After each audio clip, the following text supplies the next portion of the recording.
So again, organic compounds contain carbon, and carbon is covalently bonded to other elements. Usually it's going to be hydrogen and oxygen, maybe other carbons, and sometimes it could be a different element. So all your organic compounds are going to have carbon, hydrogen, and oxygen in them, CH&O, CHO. So all organic compounds, again, contain carbon. Carbon is essential for life. Carbon can form up to 4 covalent bonds with other molecules, and that's because carbon has 6. I don't know why this green circle is showing up. I couldn't get it to go away, so we can still see. I'm sorry.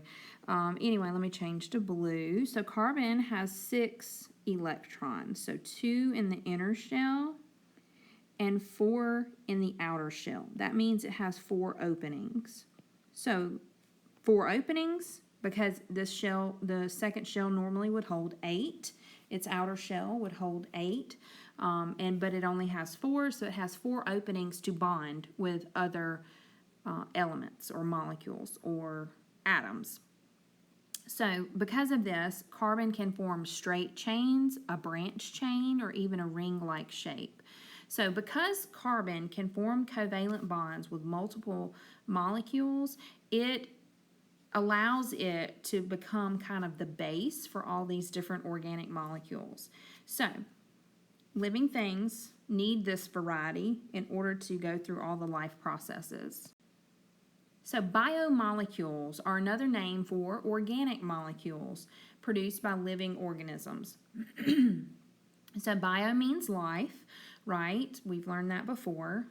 So examples of these biomolecules could be vitamins, hormones, ATP, which gives us energy, macromolecules are specialized biomolecules that are long and complex. They can also be known as macronutrients, organic compounds, organic macromolecules, and they are made of different combinations of carbon, hydrogen, oxygen, nitrogen, phosphorus, and sulfur. Now, not all of them have all of those things, and we're going to talk about which elements are in which organic macromolecule or biomolecule. So an easy way to remember those is CHOMPs. So if you remember, CHON makes up 96% of the human body, but then you also have some phosphorus and sulfur, but CHON makes up the 96%, but you might see CHOMPs in other organisms. And as I mentioned before, CH and O, carbon, hydrogen, and oxygen, are in all the organic molecules. So the 4 types or 4 classes of organic compounds are carbohydrates, also known as carbs, lipids, which are like fats, nucleic acids, Na, so DNA and RNA, and proteins. You have to have these for your cells to function. In fact, several of these make up parts of the cell. So these are all considered polymers. So poly means many. So they're made of many monomers or many little subunits. So remember, mono means one. So again, we mentioned before, the monomer is like one Lego. The polymer is the whole Lego castle. So the carbohydrate is going to be the whole castle, right? But the monomer of a carbohydrate, a monosaccharide, a one sugar, is going to be the monomer, or the simplest version. So polymers are large molecules formed when many small molecules bond together. So the smaller molecules being the monomer. So polymers are made of many monomers. So here's another example. Notice the monomer is one, link in the chain, whereas a polymer is many of those monomers linked together. Condensation reactions are going to be reactions that produce water. Okay, so one example would be hydrogen ion, H+, and hydroxide ion, OH-, combine to produce water, H2O. So condensation can also be known as dehydration synthesis. So that's using energy to link polymers by removing hydrogen and hydroxide or hydroxyl ions. So water is a byproduct. So water is a product from this combination. So this is one way that polymers can be built from monomers by using water. And if you didn't know, water is H2O. Hydrolytic reactions or hydrolysis is when we use water to split a hydrogen and hydroxide. So remember, lysis is to break apart, and of course hydro is water. These can sometimes be used to get energy. So polymers can be broken down into monomers through hydrolysis by adding water. So it's using water to break down polymers. So carbohydrates are organic compounds, and they are made of carbon, hydrogen, and oxygen. So C, H, and O in a 1:2:1 ratio. So for every 1 carbon and 1 oxygen, there will be double the amount of hydrogen. So for example, C6H12O6. That is sugar. Carbohydrates are sugars. So all carbohydrates are made of C, H, and O, CHO, carbon, hydrogen, and oxygen. They are the main source of energy, and they are in most foods. Anything from a plant is going to have carbs in it. Fruits, vegetables, grains like wheat, and most energy in our body is also stored as carbohydrates. So we do need carbs. But a lot of people eat too many carbs. I know I eat way too many carbs because they taste good. The functions of carbohydrates. There's several functions of carbohydrates. This is what they do. The function is what they do. So again, they are the primary source of energy for living things because sugar gives us energy. Okay, if we eat candy, we're going to get more energy immediately. So this is short-term energy usually. They also can be found inside the cell cytoplasm, and inside the cell membrane. They might be carbohydrate chains. So they can also serve a structural purpose in plants because they are in the cell wall of plant, and that helps give the cell a rigid structure, and even in some animal cells. They also can help make up other macromolecules. So if you recall before, you've learned at some point about nucleic acids, DNA. So DNA stands for deoxyribose nucleic acid. So deoxyribose is a sugar that helps form DNA. So it forms one part of DNA, but not the whole thing.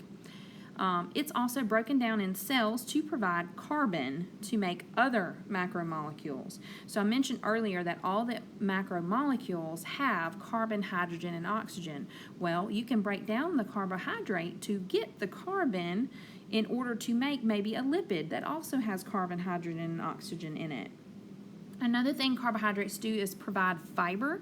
You've probably heard fiber is good for you. That helps aid in digestion. That helps move things through the digestive tract of animals. So there's 3 main types of carbohydrates. The first one is a monosaccharide. So if you recall from your prefixes, mono means one, saccharide means sugar. So monosaccharides are the simplest sugars. They are one sugar molecule, and they are considered the building block of carbohydrates. So building block means monomer. So the monomer of carbohydrates are monosaccharides. They give us immediate energy. And you can add up a bunch of monosaccharides, a bunch of monomers to get the polymer, polysaccharides, many sugars. Examples of monosaccharides are glucose. Glucose is made during photosynthesis, of course, by plants, and it's our major source of energy for both plants and animals. So plants will make glucose during photosynthesis, and then when the plant needs to grow, or maybe it doesn't have sunlight because it's dark, then the plant will break down that glucose for energy. And of course, plants do not need as much energy as we do because we're moving and grooving and all that. Fructose is in fruits. It is much sweeter than glucose. So I know some of you are probably thinking, well, broccoli's not sweet, but broccoli does have some sugar in it.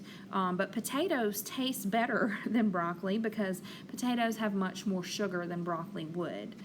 So anyway, fructose is found in fruits, and it tastes a lot sweeter than glucose does. Now, glucose and fructose are considered isomers. If you recall, we talked about isomers earlier. So isomers are when they have the same atoms, same molecular formula, so they have the same number of atoms. So there's going to be 6 carbons, 12 hydrogens, and 6 oxygens in both glucose and fructose. But I'm going to show you a picture in a second. Their structure, how they looks different. So that makes them isomers. They are made of the same things, but it's laid out differently. And the other main monosaccharide that we're going to talk about is galactose, and that is found in milk.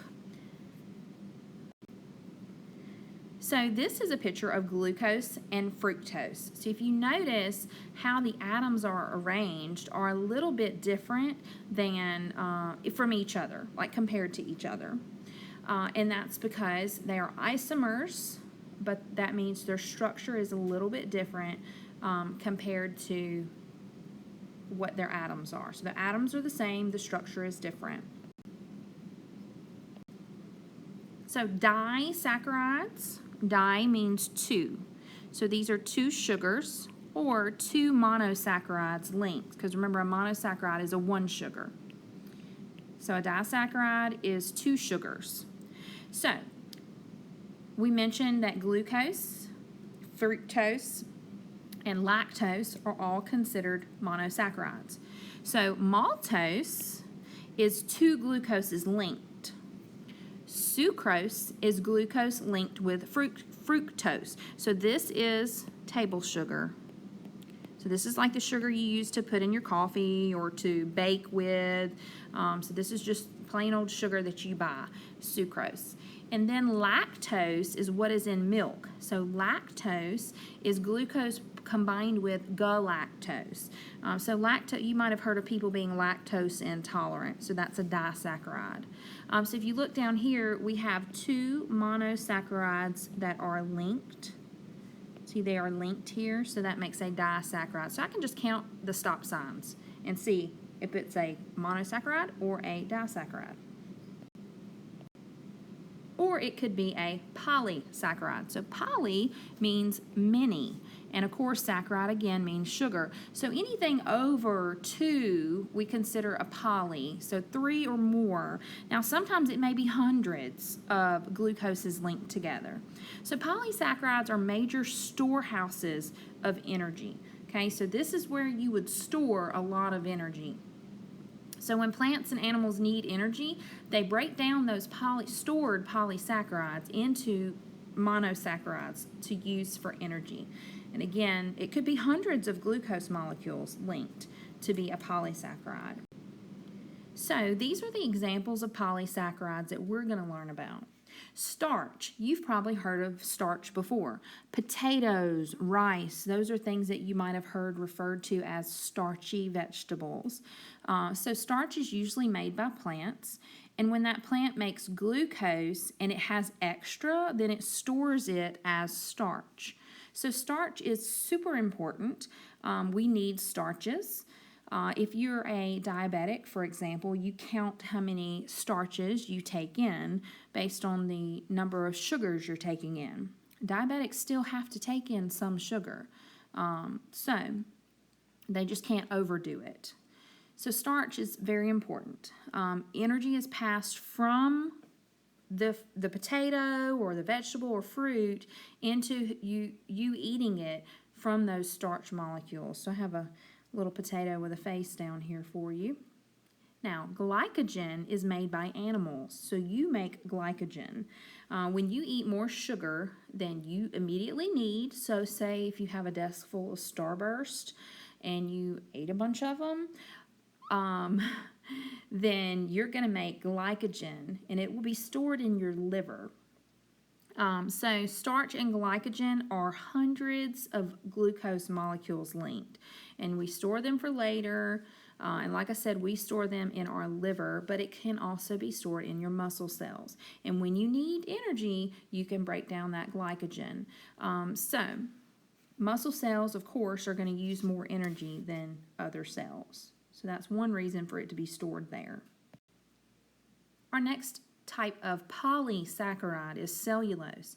So cellulose is also in plants, and cellulose is very important because it provides structural support, and it is in the plant cell wall. Okay, so it gives the cell wall strength and structure.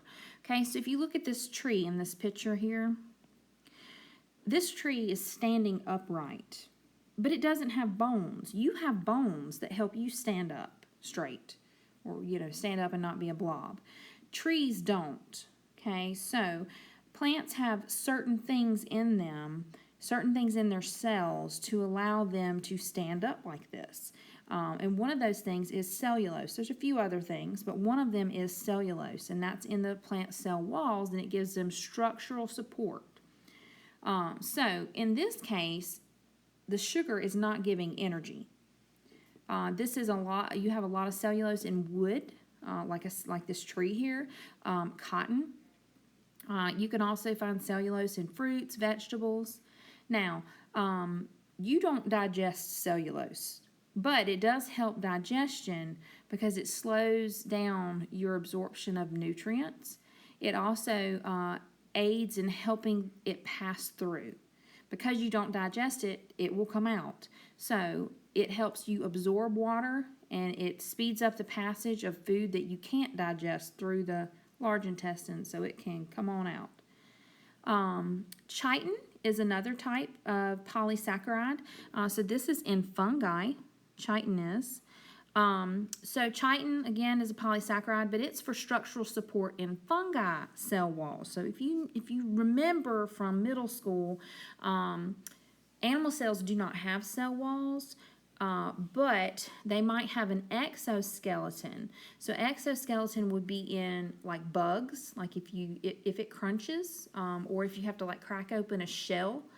Shells usually are made of chitin. So anyway, chitin could be found in the exoskeleton of animals like bugs and crabs, lobsters, crawfish, shrimp, or it could be found in fungi cell walls. So it's structural support, whether it's a shell or it's the cell wall of fungi. So if you look at this mushroom, it's standing upright too. So that chitin kind of gives structural support, just like cellulose would help with a plant. So lipids, I'm not sure if y'all can see that. That is lipids. Lipids. And this PowerPoint is also in Canvas. So if you wanted to look at the PowerPoint, there's something that you didn't get to see. I'm trying to make sure that I say it, but it doesn't just totally come across perfectly into the app that I'm using. So anyway, lipids are non-polar. If you remember, water is polar. That means it's got a positive end and a negative end. Lipids are not polar. They do not have a positive and a negative end, so they are neutral. And because of that, because they're not polar and water is polar, they are not soluble, meaning they will not dissolve in water. That's a very important thing for you to know, is that lipids are non-polar and they do not dissolve in water. Now, lipids are made of, I told you all of them have carbon, hydrogen, and oxygen. So lipids have CHO, and sometimes they have a P. So lipids, you need to learn CHOP. Sometimes they have phosphorus. And we're going to talk about the specific example of the phosphorus. So lipids are also used to store energy, but they're more for long-term energy storage. You're going to break down those sugars first before you get into the fat burning or lipids. Lipids are also used for insulation, keeping you warm, and as protective coatings. So, if you are living in a colder area, so think about like animals that have blubber, like whales or polar bears, they're going to have a lot more fat than, say, an animal that's native to a warmer area. And that's because those lipids, those fats, provide insulation for them to keep them warm. In addition to that, lipids are protective. So one example of this is your nerves. So in your body, you have lots of nerves all over your body. Now, nerve cells are one of the few types of cells that are amitotic, meaning if that nerve cell is damaged, it does not recover. So I'm sure we all know that if you are to, say, sever your spinal cord, it doesn't fix itself. Whereas if you were to sever a bone or break a bone in the same way, the bone would eventually fix itself because new cells would form in the break. So like if here's your broken bone, here's the gap, new cells will grow into the gap. If that's your spinal cord, that doesn't happen because those nerve cells cannot do that. They're what we call amitotic. So they do not go through mitosis. So because of that, nerve cells have a fatty protective coating that covers them called a myelin sheath. So if you think of an electrical cord, they have the rubber around the cord to protect the wires inside. The wires inside would be like the nerve cell. And then the outer kind of rubber cord around the wires would be the myelin sheath, the lipid covering that helps protect it from damage. So lipids are made of fatty acids. So 3 fatty acids bonded to glycerol, which is a sugar alcohol. That's not the same as a sugar. So examples of lipids are fats. I've mentioned fats several times. So here we have McDonald's, hence the fat. Phospholipids are another example of lipids. So that's where your phosphorus comes in. Steroids are another example. Cholesterol and wax. So this is a picture of cholesterol building up in your arteries. This is what clogs your arteries is cholesterol. Cholesterol is formed from fats. So a lot of people think eggs cause you to have high cholesterol, which is actually not true.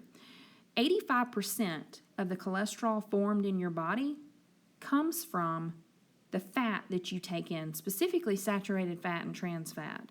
So 85% of the cholesterol that's floating in your bloodstream is formed from the saturated fat and the trans fat that you eat. And only about 15% comes from the actual cholesterol you eat. So we tend to, as humans that live in a fast food world or a world that just likes tasty food, we tend to eat too much saturated fat, which can make your cholesterol high. Genetics also plays a major factor in that. So, the monomer of a lipid or the building block is going to be your fatty acids. So fatty acids are organic acids, so they have carbon, and they are made of long chains of hydrocarbons. So they're going to have an even number of carbons and the carboxyl group. Okay, so carbon and carboxyl groups at the end of the chain. So at the end of the chain, they're going to have this carboxyl group. The carboxyl group causes them to be acidic. Another name for fats is a triglyceride. So sometimes if you go to the doctor, they might test your cholesterol and your triglycerides, and that is made of the glycerol bonded to 3 fatty acids. So fatty acids can be considered saturated or unsaturated. We're going to talk more about that in a second. So again, fats are lipids that store energy more for the long term. So fats contain 9 kilocalories per gram, whereas carbohydrates and proteins only contain 4. So that means 1 gram of fat is going to have a lot more calories than 1 gram of carbs or proteins. So kilocalories are signified by the big C on the back of a package. So then you have saturated fats, unsaturated, and trans fats. So saturated fats are going to be solid at room temperature. They usually come from animals, and they have a single, so saturated, single, solid, and they come from animals.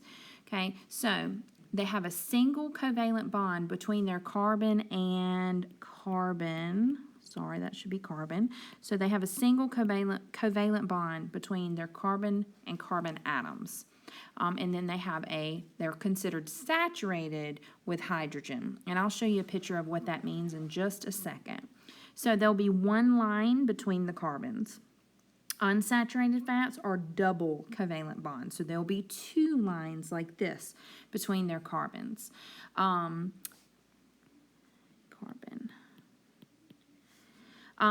So these fats are liquid at room temperature, and they usually come from plants, usually. So you should think of it as like, what would you rather have floating in your arteries, a liquid or solid? Now, even though your body is warmer than room temperature, you still wouldn't want a solid or semi-solid floating in your arteries. And that's why unsaturated fats are considered the good fats or the healthy fat. You do need fat because remember that we said they had some important functions. So you might have monounsaturated fats or polyunsaturated fats. So again, mono is one, poly is many. So what the one is that monounsaturated fats will only have one bond that has the double line, the double bond, whereas poly will have more than one. So it might have two, it might have 100. So monounsaturated fats are, so either nuts and seeds can go in either category. It just depends on the nut and the seed. Avocados are monounsaturated. That's why they say they're healthy, but there are a lot of calories. Olive oil, peanut oil are both considered monounsaturated, so those are like the preferred oils to cook with. Also, some other vegetable oils are considered polyunsaturated, and certain types of fish, cold water fish, are going to be polyunsaturated. Now, trans fats are human-made fats, and they are found in things that have lots of preservatives. They used to think they were good, but now they know that they're very bad for you. So, you would want to stay away from trans fats. So, if you take a look at this picture, I have a saturated versus unsaturated fat. So if you look at all the bonds between the carbons, in the saturated, you notice that they're all single bonds. Okay, so all of your bonds across the middle between the carbons and the carbons are single. But then if you look on the bottom, you have one double bond here. So I know this is unsaturated. And specifically, this one would be a monounsaturated because there's only one carbon-to-carbon bond.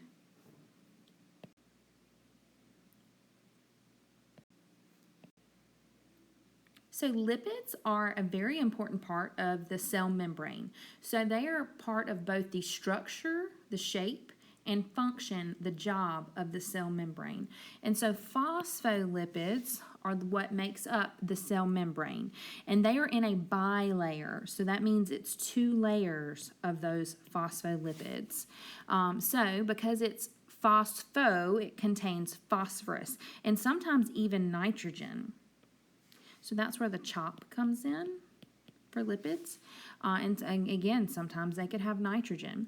And they usually will have glycerol and fatty acids, of course. The fatty acids is going to be your lipid. Usually lipids have glycerol and fatty acids. Anyway, so the phospholipid bilayer is arranged tail to tail. And so what that means is this is one phospholipid. Okay, so the circle is the head and the fatty acids are the tails. So they would be arranged tail to tail. So this would be one layer, this would be the second layer, and the tails touch. So phospholipids allow the cell membrane to be fluid and semi-permeable. So that means it allows certain things to pass through. So this is important for the transport of things going in and out of the cell membrane. So the phospholipid, as I mentioned a minute ago, has both a head and a tail. So the head, that will be the circular part, is going to be hydrophilic. So hydrophilic means water-loving. Hydro is water, loving is the phil or philic. So the head is polar because water is also polar. So it attracts water. It also contains the phosphate group bonded to the glycerol molecule. And in that phosphate group, you're going to have the R group, the amino group, and that can contain nitrogen in it. Now the tail is nonpolar, so it is hydrophobic or water-fearing. So it repels water, does not like water, and that's because it has the fats in it also bonded to a glycerol. So because it has fat in it, or the two fatty acids, that makes it not like water. So if you look at the phospholipid bilayer, the outer part and the inner part likes water, whereas the middle part does not like water. So this is, again, the structure of the phospholipid. So the head, the circle, is going to have your phospho part of the phospholipid, so your phosphate and your glycerol. And it's also going to have the amine group, the R group, attached. And then you have your two fatty acid tails. So if you look, a saturated fatty acid will have like a straight leg. Unsaturated will have a bent leg. So I'm not really sure why my PowerPoints don't totally come across perfectly. It's really annoying. Don't know how to fix it, but we're just going to have to make do. So the top line should say waxes are a type of highly waterproof lipid. So again, we're still talking about lipids. So waxes are an example of lipids, and they're very waterproof. So if you think about a plant like this leaf, notice the leaves are very shiny. So the wax is going to make the leaf shiny. You might notice the underside of the leaves are not shiny because it depends on the plant. But because the sun shines on the top side, it prevents water from leaving the plant. So it's a protective coating for plants. And so usually it's on the cuticle on the leaves, and it's usually on the top side. So anyway, the wax is very waterproof, so it doesn't allow water to evaporate from the intense sunlight from the plant. So waxes are made of fatty acids and some other organic compounds. In animals, you have earwax. And also bees can make beeswax. So those are just some examples. And again, they're protective. Your earwax is protecting your delicate organs of hearing. So this should say that steroids also make up a structural component of cell membranes. So steroids can be found as helping give a cell membrane structure. We also have some steroid-based hormones. So they can be used to help regulate different biological processes. So one of those is metabolism. You might have been given steroids before to help your immunity if you were sick, to help you get over something. And they're also used for reproduction. So steroids are usually made of 4 interlocking carbon rings, so they have a distinctive shape. There's 2 main types of steroids: cholesterol. So cholesterol is a precursor to make steroid hormones, which, of course, we talk about down here. So those steroid hormones are going to be estrogen, testosterone, cortisol. And cholesterol is also a major component of cell membranes. We're going to be doing a whole unit on cell membranes, so we're going to talk more about that when we get to that unit. They can also be found in other different parts of the cell. So hormones are chemicals that are secreted into your blood. And so let's pretend that the chemical, so like testosterone is going to come from the testes in men. And women do have a small amount of testosterone. So it's going to come from the testes, and then it's going to go to other parts of the body. So for example, when you hit puberty, if you're male, you're going to get wider shoulders because that's a male characteristic, and testosterone kind of induces that, the widening of the shoulders. So anyway, different other sex hormones are also steroid-based hormones. And so what the hormone does is it's a chemical, and it's secreted into your blood from a specific place, an organ, and then it goes to another part of the body and then causes some sort of activity or change in that body. So right now I'm currently pregnant. So progesterone is a hormone in pregnancy that the ovaries produce, and then it helps the placenta grow. So if you don't have enough progesterone, then the placenta might not grow good enough, and the baby might not survive. So myself, I had 2 miscarriages before I had my first daughter. And they figured, they don't know for sure, but they think that maybe I didn't have enough progesterone. So they gave me a progesterone pill that I took with my daughter. And then now I'm pregnant again with my son. So I'm currently pregnant, and I had to take it during the first trimester, which is when the placenta is mainly growing. So anyway, those are just some examples of how hormones work. So at the top should say functions of lipids. So the function of fats is for long-term energy storage. They're also a source of fatty acids to make other lipids. If you notice, fatty acids are the monomer of all the types of lipids we discussed. So they come from fats. Insulation, fat provides insulation, which we mentioned earlier, and then protection also. That protection is around organs, not just the cells. I just gave you one example earlier. Phospholipids, we mentioned, are the major part of cell membranes. Steroids regulate different processes and help form hormones. And then wax gives us that waterproof covering. So that brings us to nucleic acids. So the top up there should say nucleic acids are in all of your cells, which all of these organic compounds are in all of your cells. But nucleic acids are something you've probably learned a lot of before. So nucleic acids are going to be made of CHOMP, carbon, hydrogen, oxygen, nitrogen, and phosphorus.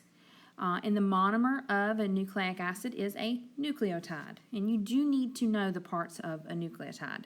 Okay, this will not only be on this test, but another test on down the road. So the building block of a nucleic acid is a nucleotide. So that's the monomer. So a nucleic acid is simply a long chain of nucleotides. So there's three parts of a nucleotide. A sugar, which of course is a carb, sugar, a nitrogen base, and a phosphate group. So here's a picture of a nucleotide. We like to call this the pool, because the phosphate group kind of looks like a pool. The house, because the sugar is a 5-carbon sugar. 1, 2, 3, 4, 5. So it has 5-carbon sugar, so it kind of looks like a house. And this would be the garage, the nitrogen base. If you recall, A goes with T, C goes with G. That's the nitrogen base. So there are two main types of nucleic acids. This is it, DNA and RNA. The Na stands for nucleic acid. Don't miss that. So DNA is deoxyribonucleic acid because the sugar is called deoxyribose. So DNA has the bases A, T, G, and C. So adenine, thymine, guanine, and cytosine. So DNA nucleotides will have deoxyribose as the sugar, the phosphate group, and one of the nitrogen bases, adenine, thymine, guanine, cytosine. So that's one nucleotide. So an important guy, Erwin Shawgroff, is a biochemist, and he found that there were equal amounts of adenine and thymine and equal amounts of cytosine and guanine in DNA. So he helped figure out that A pairs with T and C pairs with G. That's the base pairing rule, and we will be covering this in a later unit. So anyway, DNA has 2 strands of nucleotides, and they spiral around each other like a staircase. So it's like a spiral ladder. So this spiral ladder is called the double helix shape of DNA. So double helix refers to kind of the shape of DNA. Now, those 2 halves of the ladder are held together by hydrogen bonds. So the 2 bases, the 2 nitrogen bases, so the A and the T would be held together with a hydrogen bond. So the rungs of the ladder would be the horizontal parts. Okay, so this would be a base and this would be a base. So A, T, and then you have a hydrogen bond there. And then the rails of the ladder are the vertical parts. That's the sugar and the phosphate. So it will go sugar, sugar, phosphate, sugar, phosphate, sugar, phosphate. And then for each nucleotide, each sugar and phosphate, there will be 1 nitrogen base. So RNA is ribonucleic acid because ribo stands for the ribose sugar. So it is single-stranded or a single helix. And it is not half of DNA. It looks like half of DNA, but it's not because it has a different base. Instead of thymine, it has uracil. So A pairs with U and RNA, and C still pairs with G. So the functions of your nucleic acids, DNA is going to help form your genes. Genes are tiny pieces or tiny sections of DNA, and each gene is responsible for one trait. So this gives you your heredity, your genetic information that you got from your parents. RNA's main job is protein synthesis, the making of proteins inside of cells. And again, we're going to do a whole unit on this later. So this would be on the left would be RNA. Notice the single helix structure and the uracil. And then on the right would be DNA because it does have thymine and it is a double helix. Okay, so what this should say is proteins are a chain of molecules called amino acids that are linked together like parts of a necklace and are the most diverse group of macromolecules. So this is your fourth and final group of macromolecules. So we went over carbohydrates, lipids, nucleic acids, and now we're going to go over proteins. So proteins basically are made of amino acids. So amino acids are our monomer or our building block of those proteins. Now the elements in proteins are usually going to be CHON, carbon, hydrogen, oxygen, and nitrogen. There are 20 different amino acids, and they bond to each other through peptide bonds. Now, peptide bonds are very special bonds. You need to know that they are peptide bonds that bond the amino acids. Again, we're going to see this again in a later unit. So it's not only going to be on this test very likely, but it'll probably be on another test. That means it most certainly will be on your exam and state test. So you need to know that amino acids are bonded by peptide bonds to make a protein. A protein can also be known as a polypeptide, so poly being many, so it would have many peptide bonds.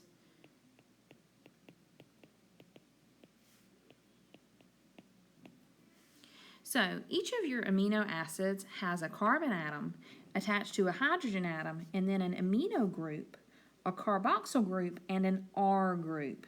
The R group is also known as the variable group, and that's what makes it a different amino acid. So like I said that there were 20 amino acids, the R group can be any of 20 different atoms or groups, and that's what's going to help make each amino acid different. So that R group is what helps make it a different type of amino acid. The amino group is one nitrogen and two hydrogen atoms on one end of the molecule. And then, like I said, it'll have some sort of variable. So this should say how amino acids are arranged make different proteins. Okay, so how the amino acid is arranged make up different proteins. So for example, if it's serine, serine, serine, that's one type of protein. If it's serine, serine, serine, leucine, serine, leucine, that's a different type of protein. So you have lots of possibilities of proteins because you might have a different number of amino acids, you might have a different type of amino acids, and then they might be arranged differently because I could put the leucine over here and move them all around. So this can change the protein's shape and function. Okay, examples of proteins are going to be some types of hormones, ATP, which gives us energy, and enzymes are a major example of protein. So, ATP. ATP is known as adenosine triphosphate because there are 3 phosphate groups. Now, ATP carries energy into your cells. It is one nucleotide, but then it has, so there's your nucleotide, your pool, house, and garage, and then it has extra energy stored between these phosphate groups. And we will be doing another unit based on ATP alone. So this should say hormones, which are chemical messengers, can be made of amino acids, making them a protein-based hormone. So your sex hormones are lipids, they're fats, they're steroid hormones. But other hormones can be made from proteins. So one example is thyroid stimulating hormone and growth hormone. So when you're a child, you release a lot of growth hormone to help you grow and get taller. And you, of course, release thyroid stimulating hormone throughout your life. So some proteins are called enzymes. Enzymes are going to regulate chemical reactions in the body, but they are unchanged by the reaction. So what that means is when the reaction is over, they're unchanged, they go on to perform another reaction. So organisms rely on chemical reactions in the body to survive, and enzymes help make these reactions faster. So we're going to talk more about enzymes in just a minute. So one other thing you need to know is hydrolysis. So we mentioned hydrolysis before, which is where we use water to break down a compound. So hydrolysis of a protein is using water to break down the protein, and you form amino acids, because if you break apart a protein, proteins are made of amino acids, therefore you will form amino acids when you break apart the protein. So the functions of proteins. So we said proteins were one of the most diverse organic compounds, so they have lots of functions. So proteins may form structural components of lots of parts of the body: muscle, skin, cartilage, tendons, ligaments, horns, if you have horns, bones, hair, and feathers all have protein components. Also, there's receptors in your body that detect chemical signals, so cells can respond to stimuli. So think like pain receptors in your hand. So if you put your hand on a stove, then you're going to have those receptors telling your body, okay, move your hand. Hormones. We mentioned that proteins are, some proteins are hormones. So they are chemical messengers that send a signal for the cell to change or do something. They're also important for movement of muscles and cells. Antibodies are proteins. Antibodies protect against diseases. They can be considered enzymes. So we're going to talk more about enzymes in a minute. Proteins also can help transport substances across the cell membrane and throughout the body. And they also can store certain things like iron. So here we have a picture of a protein structure. Okay, so on the left you have an amino acid structure. So if you look, this R group is the variable group. So amino acids are going to look the same except for the R group, which will be a little different. And on the right you have a picture of a protein. And the protein is made up of many amino acids. So the amino acid is the monomer, the one bead on the whole necklace. The whole necklace is the protein. Okay, so energy and chemical reactions. So energy is simply the ability to move or change matter. But a chemical reaction is where chemical bonds between atoms are broken and then new bonds are made. So that can produce different substances. So in a chemical reaction, you have your reactants, which is what you start with, and then your products, which is what's produced, or the new things. So activation energy is the energy needed to start or activate a reaction. So every reaction requires a small amount of activation energy. So that brings us to enzymes. Enzymes are proteins, and they increase the speed of chemical reactions. Okay? They also reduce activation energy of a chemical reaction. So they make the reaction faster, and they make it need less energy. So I'm going to give you an example, which is not exactly an enzyme, but if I say that my energy is the food that I eat. So if I eat a whole pizza, and I have to eat a whole pizza and able to run a mile in 8 minutes, then I add an enzyme and I can eat half of the pizza and run the mile in 6 minutes, because I can use less energy, less pizza, to get the same job done in less time, making it faster. So that's just kind of an example of how an enzyme would work. So because enzymes speed up the reaction, they are considered a catalyst. So catalysts speed up a reaction. Enzymes are catalysts. So the enzyme will connect to a substrate. Okay, so if you look down here, this is the enzyme. Notice the enzyme does not change throughout the reaction. If this was not a labeled picture, I would know the bottom part was the enzyme because it did not change. So the substrate is what connects to the enzyme. So the substrate is what the enzyme will act on. Now, enzymes only work on specific substrates. So if you look here, the active site on the enzyme, which is the part that the substrate connects to, will only fit with certain substrates. If the substrate was shaped like a square, it would not fit on this enzyme. Or a circle, it would not fit because the substrate would have to be shaped like this in order to fit. It's like a puzzle. This is also known as a lock and key model. So anyway, the active site is the folds on the enzyme that the substrate will bind to or connect to. So if you notice, the substrate is broken down into products. So the enzyme will connect to the substrate and break it down usually into two products. So if you take a look at the enzyme substrate complex down here, you'll notice again that the enzyme and substrate fit just perfectly together, and that's called a lock and key model. So it's kind of like a puzzle. They fit just perfectly together, but only certain enzymes will fit with certain substrates based on the active site on the enzyme. So once it comes together, it's called the enzyme substrate complex. Then the enzyme catalyzes the reaction, making it faster, and then you release the products, and this enzyme will be unchanged, and it will go on to find a new substrate and catalyze a new reaction. So again, this is just another picture showing we have the enzyme plus the substrate coming together to form the enzyme substrate complex, and then you end with what's produced, your products, and your enzyme being released to form a new, go to a new reaction. Okay, so this picture did not totally translate, so I'm going to draw it in for you. Okay, so you have, imagine there are two graphs here. Okay, so if you're looking at the two graphs, you should have without the enzyme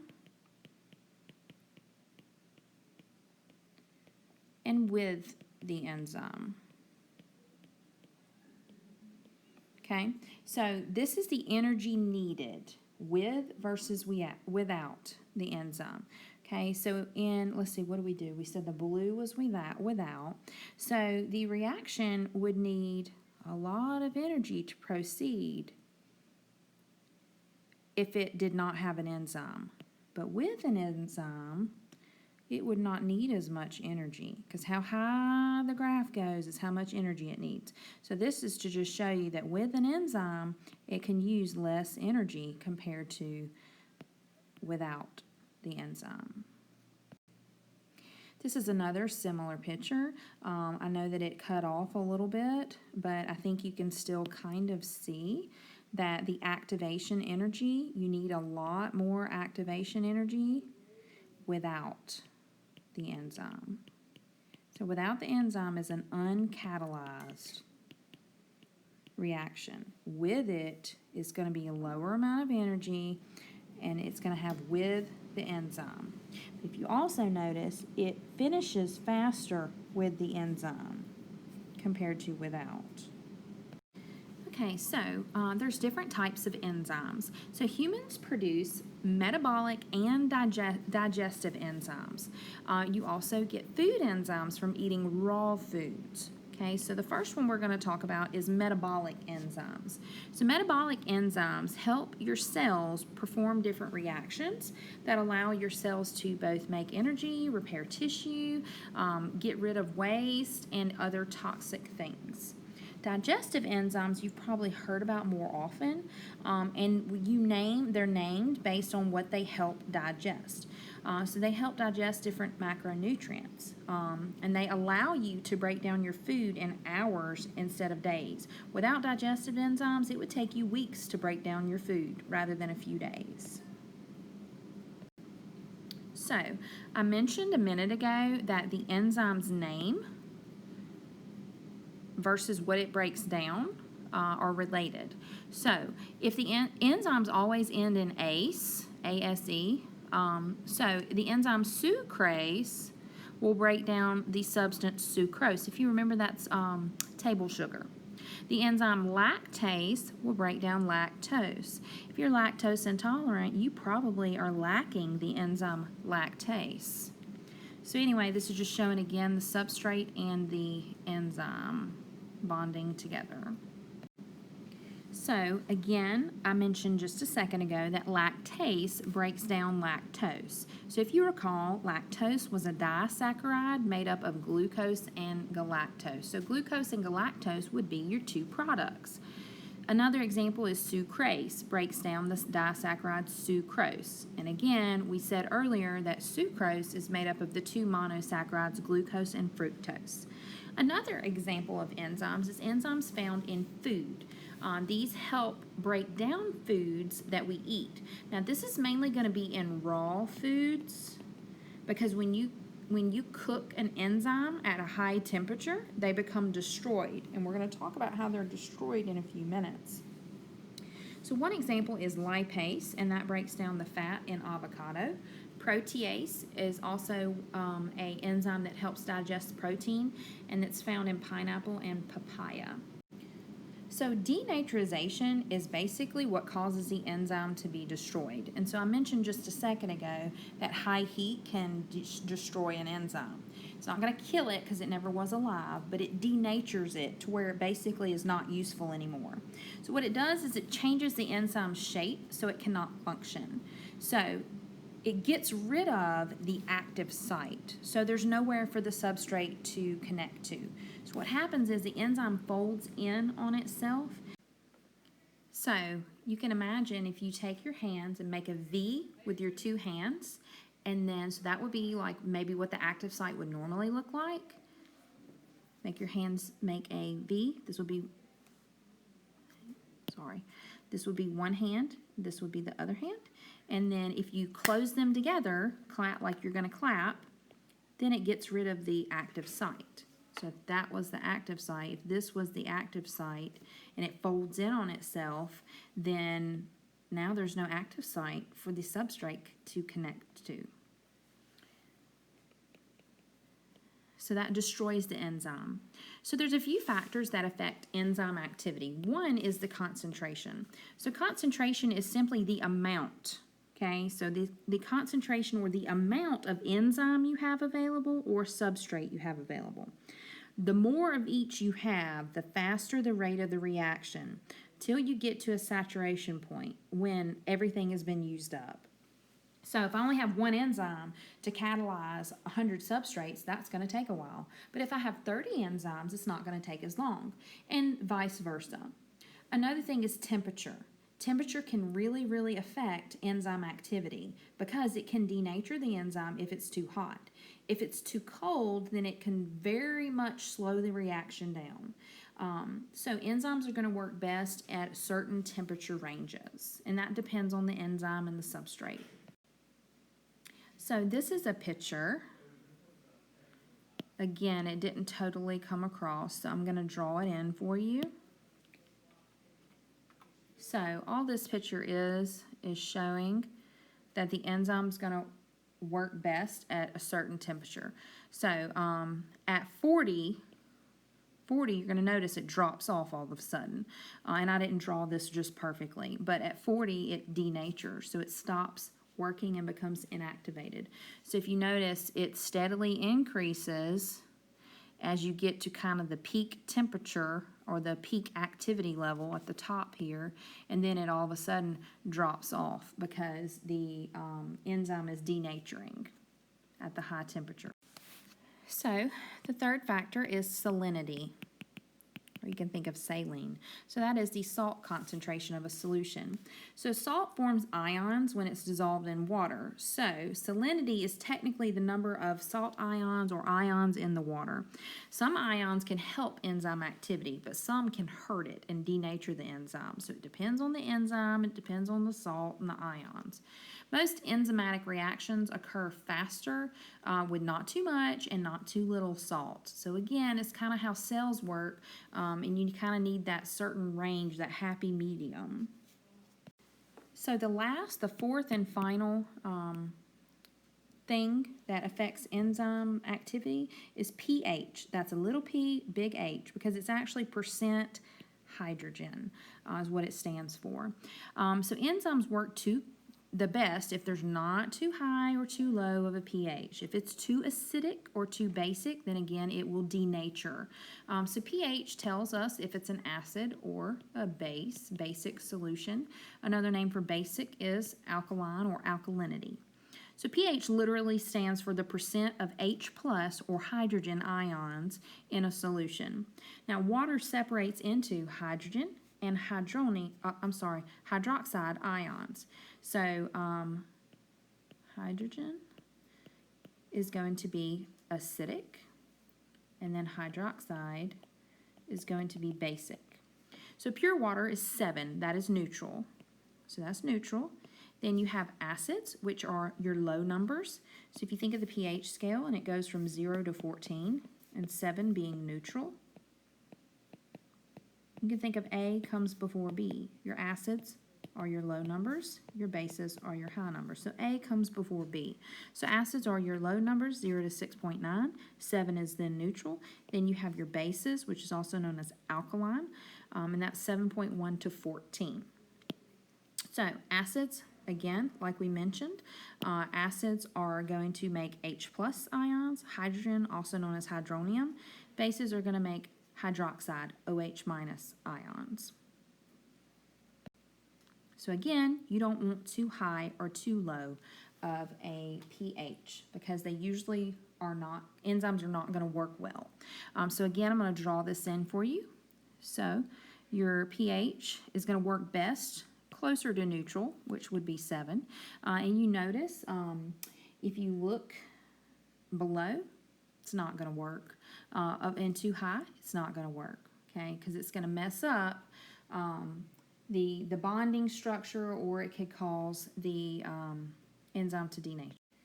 So that brings us to metabolic pathways. That's a series of reactions taking place in the cell, and enzymes are used at these steps of these reactions so that they're making the next substrate until you get to the end substrate.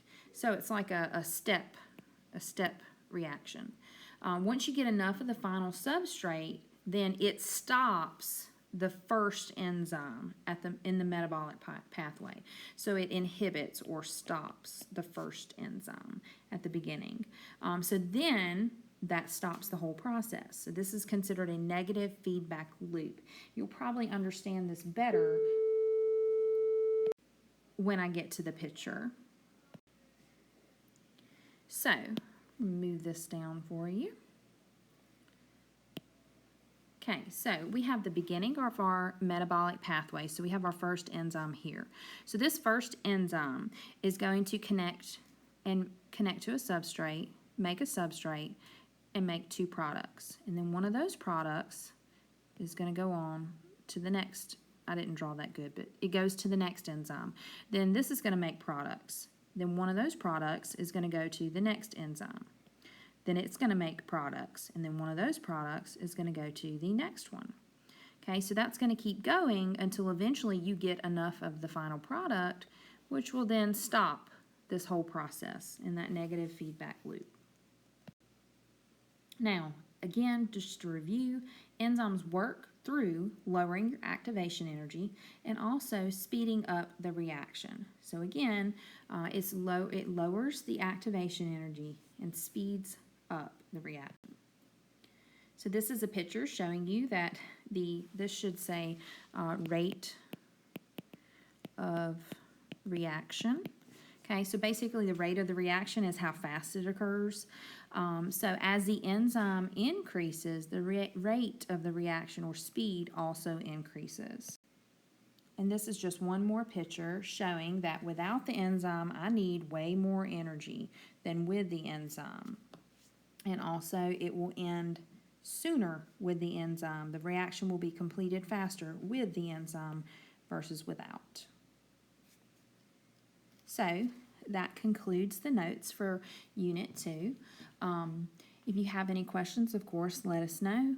And I hope that this video was helpful for you.